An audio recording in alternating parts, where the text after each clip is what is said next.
Shalom sahabat Grow, pada saat ini saya sangat bersuka cita untuk dapat membagikan kesaksian pribadi saya kepada sahabat-sahabat sekalian.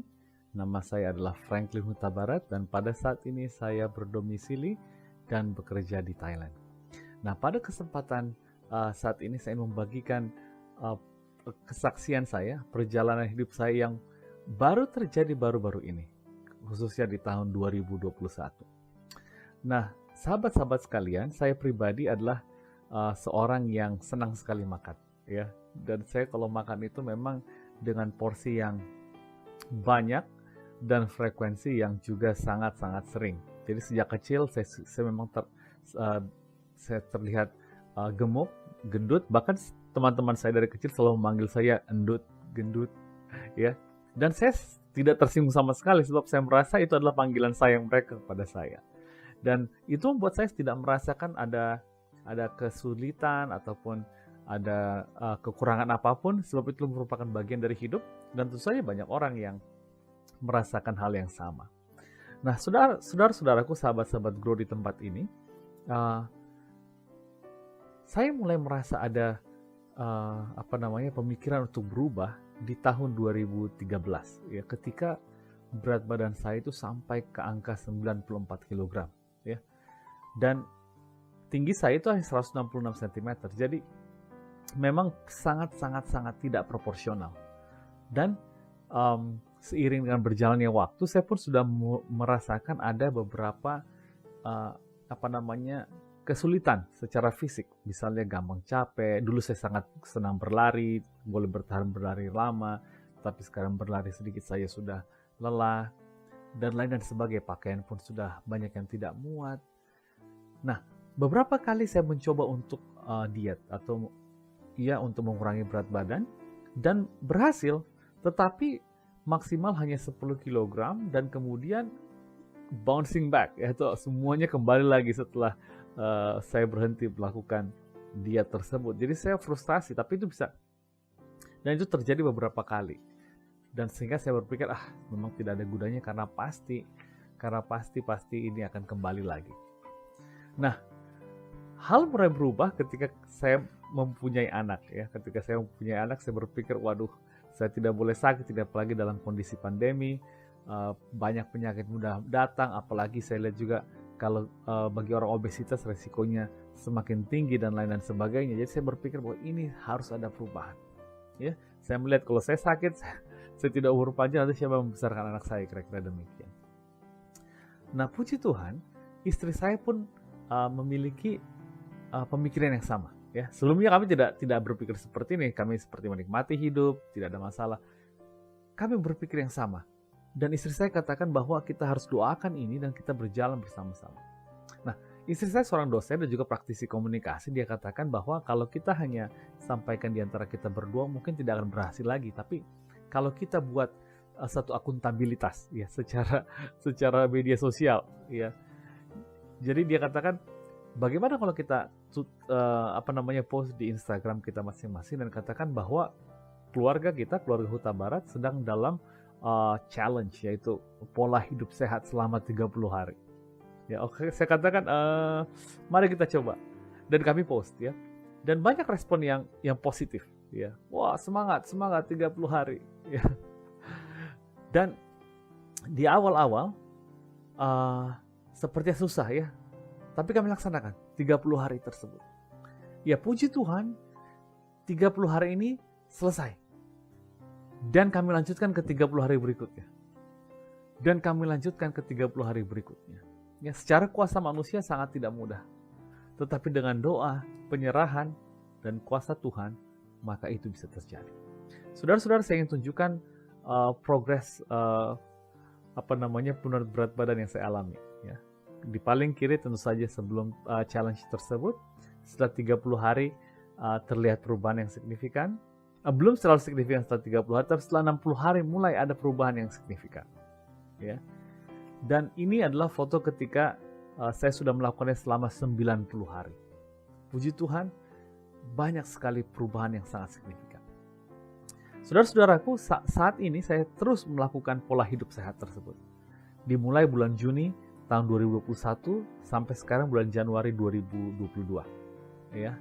Sebab saya berpikir kalau saya berbalik kepada pola yang lama, maka akan dengan mudah semua berat badan itu kembali lagi. Jadi saya ambil sebuah pola hidup yang sustainable, yang bisa berkelanjutan dan tidak membuat diri kita menderita. Saya akan terangkan lebih lanjut. Nah, puji Tuhan, pada waktu bulan Juni yang tahun lalu itu, kami pun teman-teman kuliah waktu itu ya berkumpul, kami ada seminar di antara kami sendiri dan ada sahabat saya yang seorang ahli gizi. Ya, dia memberikan pemaparan yang sangat baik sekali. Jadi saya di sana dapat memahami beberapa poin-poin penting tentang pola hidup sehat. Satunya yang tentu sustainable, yang tidak membuat diri kita menderita, yang kita bisa lakukan secara terus-menerus dan tetap menjalankan hidup secara biasa atau normal. Dan puji Tuhan, saya juga buat di aplikasi kesehatan di handphone tersebut grafik penurunan. Ya, saya mulai di angka 89 kg, tetapi titik paling tinggi itu 94 kg. Ya, tetapi bulan Juni lalu saya mulai di angka 89 dan puji Tuhan saat ini berat saya sekitar 71 atau 70 kg dan sekarang sudah mulai stabil. Ya. Nah, saya juga punya kesempatan untuk menuliskan sebuah buku, ya, sebuah e-book. Ini dorongan dari sahabat-sahabat, di mana supaya mengingatkan kepada diri saya juga sendiri dan juga berbagi kepada banyak orang. So, banyak orang juga bertanya ketika saya post di Facebook dan Instagram, banyak yang mengirimkan message dan bertanya bagaimana caranya. Dan saya buat buku kecil ini untuk menjadi pedoman serta mengingat bagaimana berkat Tuhan dalam perjalanan berat badan ini. Nah, banyak orang yang bertanya-tanya apa rahasianya, ya. Tentu kalau kita mau mengetahui rahasia penurunan berat badan itu, di mana kita klik di Google itu ada banyak sekali informasi. Yang ini saya bagikan di sini mungkin karena saya bukan seorang ilmuwan saintis, maka ataupun praktisi kesehatan secara langsung, saya tidak bisa katakan ini valid ataupun setelah akui secara riset, tapi ini saya bagikan sebagai pengalaman saya pribadi. Ya. Yang pertama adalah puasa intermittent. Ya, artinya apa? Ada jendela makan, ada juga jendela untuk puasa. Jadi yang saya lakukan pertama itu 16 jam saya puasa, tidak makan sama sekali, tapi saya minum, dan ada ruang 8 jam untuk makan. Ya. Nah, lama-lama saya perkecil itu menjadi ruang 6 jam saja untuk makan. Itu untuk membuat perut kita atau sistem pencernaan kita beristirahat. Ya. Sebab kalau ini terus bekerja, maka akan sistem dalam tubuh itu akan menjadi tidak baik, dan juga tidak ada pembakaran yang bisa terjadi secara maksimal oleh karena makanan terus masuk. Ya, jadi saya lihat juga banyak olahragawan, binaragawan juga banyak yang melakukan puasa intermittent. Dan dengan puasa intermittent ini kita masih bisa makan dengan porsi yang cukup, ya, sampai kenyang, tetapi kita biarkan setelah itu untuk puasa. Kemudian ini yang menjadi satu kunci yang saya dapatkan. Makanan manis, minuman manis.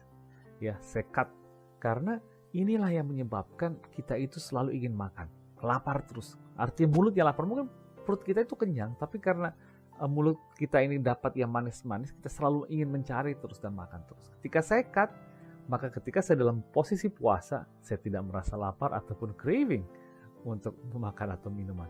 Ya. Yang berikutnya adalah olahraga. Ini penting, saudara-saudara. Kalau kita sudah terbiasa olahraga apapun itu, lanjutkan. Ya. Tapi kalau ada orang yang tidak terbiasa olahraga, bisa gunakan handphone kita. Kita download aplikasi olahraga. Ini saya ada di sini aplikasi Lose Weight in 30 Days.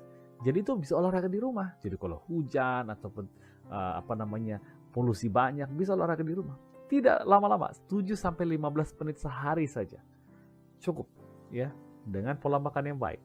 Olahraga berkelanjutan, hindari makanan manis, itu dapat menolong dengan sangat baik, ya. Dan yang terakhir adalah percaya kepada Tuhan. Banyak orang katakan saya sudah seperti ini, tidak ada bisa perubahan apa-apa. Saya merasakannya, ya. Sampai 94 kg saya kata memang saya sudah gemuk dari kecil, ya, dan saya tidak ada masalah dengan itu. Tetapi ketika sudah mulai ada masalah-masalah kesehatan yang terlihat, maka kita bisa datang kepada Tuhan. Kalau bisa sebelum ada masalah. Dan Tuhan akan bantu kita untuk berubah. Salah satu ayat yang sangat-sangat berkuasa terdapat dalam Filipi 4 ayat 13. Segala perkara dapat kutanggung di dalam Dia yang memberikan kekuatan kepadamu. Jadi sahabat-sahabat Grow, ya, marilah kita bertumbuh dalam Kristus, bertumbuh dalam iman. Kalau ada hal-hal yang perlu untuk diperbaiki, kalau ada hal-hal yang perlu untuk diserahkan kepada Tuhan untuk pertumbuhan rohani yang lebih baik, kita serahkan kepadanya. Kiranya Tuhan memberkati kita.